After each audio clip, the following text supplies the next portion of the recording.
Good day, fair visitor. Today's topic of conversation is the UK's war on inflation and the appropriateness of utilising the current method of bank interest rates as a tool in that battle. British people are pessimistic about their future care by the National Health Service. Hopes of support in their old age are almost non-existent. With our public transport workers, postal workers, barristers, container port staff, nurses and teachers all striking over pay, how long will it take for us to find alternatives?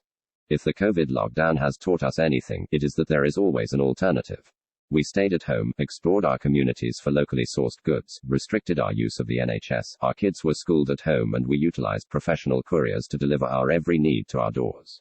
I wonder how long it will be before the strikers start to realise that, in order for them to have jobs, they must have a user base for their service.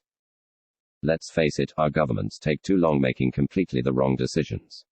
Maybe it's cheaper for them to pay us to become less reliant upon public services than it is for them to constantly fund failure at our expense. Of course, the public keeps striving to make ends meet. Every day our bills increase, and for those of us who are not members of a trade union and can't afford to lay down tools in protest, the only course for financial survival is to find extra work.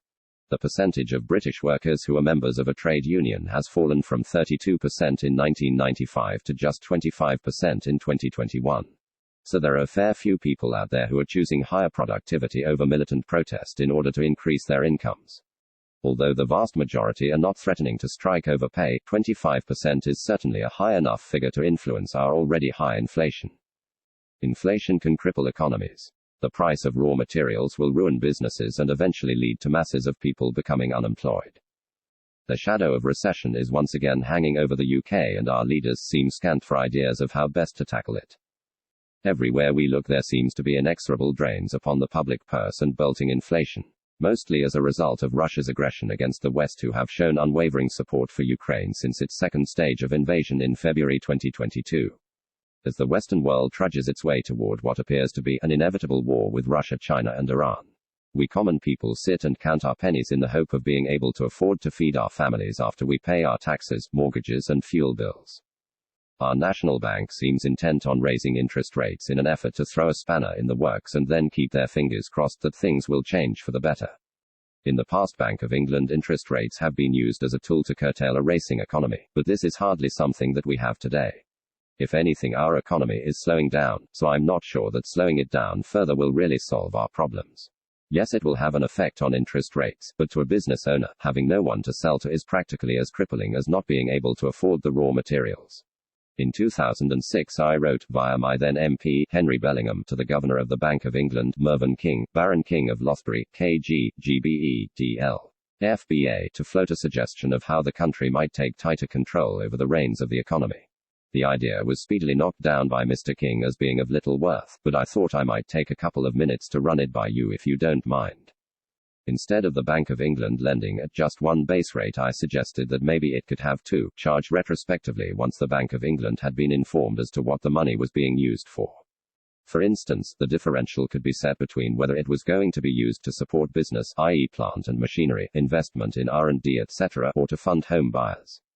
The bank rate could be set to reflect the needs of the economy.